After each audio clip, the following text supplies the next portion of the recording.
ഗൾഫിൽ നിങ്ങൾക്ക് യഥാർത്ഥത്തിൽ എത്ര സുഹൃത്തുക്കളുണ്ട്? ഞാൻ ചോദിച്ചത് നിങ്ങളുടെ കൊളീഗ്സിനെ കുറിച്ചല്ല, നിങ്ങളുടെ റിയൽ ഫ്രണ്ട്സ്.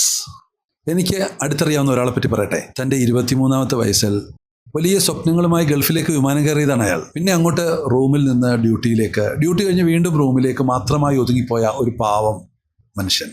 വർഷത്തിലെ ഒരൊറ്റ ലീവ്. സ്വന്തം മകൻ ആദ്യമായി ചുവടുവെച്ചത് അയാൾ കണ്ടതൊരു ചെറിയ വീഡിയോ കോളിലൂടെ ആയിരുന്നു. ഇപ്പോൾ മകളുടെ വിവാഹാലോചനയും വീഡിയോ കോളിലൂടെ കാണുകയാണ് അയാൾ. ഇതിനെല്ലാം അയാൾ വിളിച്ചത് ത്യാഗമെന്നായിരുന്നു. അത് ശരിയാണ്. അയാളുടെ ജീവിതത്തിന്റെ ആ ഒന്നാമത്തെ ഇന്നിങ്സ് പൂർണ്ണമായും തന്റെ കുടുംബത്തിന് വേണ്ടി മാത്രമായിരുന്നു. പക്ഷേ ഇന്ന് അയാൾക്ക് 47 വയസ്സാവുന്നു. ഇപ്പോഴും അതേ റൂം, അതേ ഡ്യൂട്ടി. എപ്പോൾ ചോദിച്ചാലും അയാൾ ഒരൊറ്റ മറുപടി പറയൂ, ഇനി ഒരു 2 കൊല്ലം കൂടി.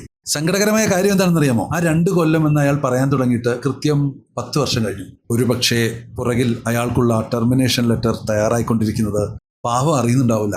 ഇത് അയാളുടെ മാത്രം കഥയല്ല. ഗൾഫിലെ ഓരോ റൂമിലും ഈ 2 കൊല്ലം പറയുന്ന ഒരാളുണ്ടാവും. ചിലപ്പോൾ ആ ആൾ നിങ്ങളുടെ അടുത്ത ബെഡിൽ തന്നെ ഉണ്ടാവും. ചിലപ്പോൾ നിങ്ങളുടെ മുന്നിലെ കണ്ണാടിയിലേക്ക് നോക്കിയാൽ നിങ്ങൾക്ക് അയാളെ കാണാൻ പറ്റും. അവിടെയാണ് നമ്മൾ തിരിച്ചറിയേണ്ടത്.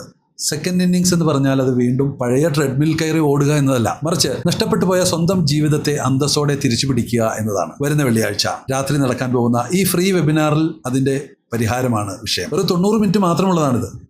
താഴെ കാണുന്ന ലിങ്കിൽ ക്ലിക്ക് ചെയ്ത് അതിലേക്കൊന്ന് വന്ന് കേട്ടു നോക്കൂ. എന്നിട്ട് നിങ്ങളുടെ ജീവിതത്തിൽ എന്ത് വേണമെന്ന് നിങ്ങൾ തന്നെ തീരുമാനിക്കൂ. ലിങ്ക് ഈ വാട്സപ്പിൽ കണക്ട് ചെയ്ത് കഴിഞ്ഞാൽ അയച്ചു തരാം.